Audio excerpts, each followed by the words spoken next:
Welcome back to Special Report in Miami after President Trump delivered an economic speech here to the America Business Forum. Mr. President, thanks for being here. I want to talk to you about New York City real quick. You're a New Yorker.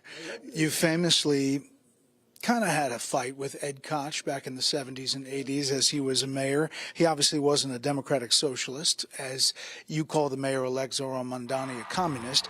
But is there any part of you that looks at Mamdani and says, it is good for you politically to have a big foil there that you're going to talk about for the next 3 years? You know, I'm so torn because I would like to see the new mayor do well because I love New York. I really love New York. When I left New York for Washington, New York was doing really well, but there were some bad signs. The bad sign was a guy named de Blasio. So the signs of de Blasio, that was the beginning, and it was bad. This one, we're going to look. For 1,000 years, communism has not worked. Communism or the concept of communism has not worked. I tend to doubt it's going to work this time. Did you see his victory speech? No, it's literally never worked. Yeah, I thought it was a very angry speech, certainly angry toward me, and I think he should be very nice to me. You know, I'm the one that sort of has to approve a lot of things coming to him, so he's off to a bad start. At one point he says, turn the volume up. So hear me, President Trump, when I say this. To get to any of us, you will have to get through all of us. How do you respond to that? Does that affect anything you're going to do? It's a very dangerous statement for him to make, actually. And, you know, you talk about danger. I think it's a very dangerous statement for him to make. He has to be a little bit respectful of Washington, because if he's not, he doesn't have a chance of succeeding. And I want to make him succeed. I want to make the city succeed. I don't want to make him succeed. I want to make the city succeed, and we'll see what happens. Did you see reaching out to him? I would say he should reach out to us, really. I think he should reach out. Right. I'm here. We'll see what happens, but I would think that it would be more appropriate for him to reach out to us. So speaking of reaching out, is there a deal that can be made to end this government shutdown in your mind?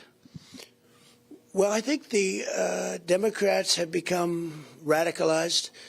I think, you know, this never happened before. They always extend. You know, an extension is very easy. It's done all the time. You extend, sometimes you extend 4 or 5 times. I mean, they become radicalized lunatics, actually, in a true sense. They should automatically extend, and we will make a deal as soon as they do. As soon as they do, we'll make a deal. There is a deal in the works that they're talking about, at least. Senator Susan Collins talked to the House, said if they pass the continuing resolution now, this Friday, they'll pass the military construction, the veterans bills, maybe even other bills, and that would get veterans their checks by Veterans Day Monday. Yeah. Would you support that? Well, I would look at it. I mean, I'm going to look at it. They should just extend it and work on it, and we ought to work on health care together, because Obamacare has been a disaster. It's going to get a big increase, but Obamacare is not great health care, and it's very expensive, and I'd love to work with them to fix it. This is obviously appropriations bills one at a time, but they lump some in, get a continuing resolution until December or January, move forward. Let's move forward. I'd like to move forward. I'd like to get it going, but it's really up to them, and we're here. If they say yes, it's done, because we have already, you know, we have voted just about unanimously, almost unanimously, to move forward. We're ready to do it. A few more things. You said Republicans should get rid of the filibuster. Yeah. Based on what you said this morning, you don't really think the Democrats could never win the Senate again, right? No, I think that if we got rid of the filibuster, we would approve so many good things, common sense things, wonderful things, that it would be hard to beat us. If we don't, it's always going to be a slog. So I do say this. I would say absolutely, without question, I have no doubt in my mind, get rid of it. And the Republicans should do it. But they have a number of Republicans that don't agree. And you know what? It's a question. Do I want to lose my relationship with those Republicans that have been very good to me for a long period of time, that voted against the crooked Democrats on impeachment and everything else? Do I want to lose them over it? I think it's a very important point. Do you ever have people that are wrong, but you can't convince them? So do you destroy your whole relationship with them or not? I'd be close to losing it, but probably not. How worried are you about this Supreme Court decision on your emergency power on tariffs? The hearing today, a lot of people were trying to read through the tea leaves, what the justices were asking. Some were saying they were overly skeptical. You can't really do that in Supreme Court hearings, but how worried are you that they may unwind this thing? Well, I heard the court case went well today, but I just heard that a little while ago because, as you know, it was just 2 hours ago that they finished up. But I will say this, it would be devastating for our country if we lost that. Devastating. I think it's one of the most important, maybe the most, but one of the most important cases in the history of our country. I think taking tariffs away so that we can have national security. So, as an example, President Xi, he hit us with the rare earths, and I hit him with a tariff, 100% tariff on top of all the other tariffs that you're paying. And they called in 10 minutes and we made a deal.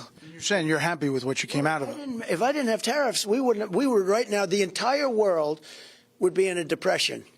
Because, you know, that wasn't a threat against us. That was a threat against the entire world. I did this for the world. But, yeah, I would say that I can guarantee you this, if I didn't put 100% tariff immediately on China, the entire world, because of magnets, a special kind of rare earth, et cetera, right, would be closed up. Without the benefit of tariffs, we would not. We had a very successful meeting with President Xi of China and others.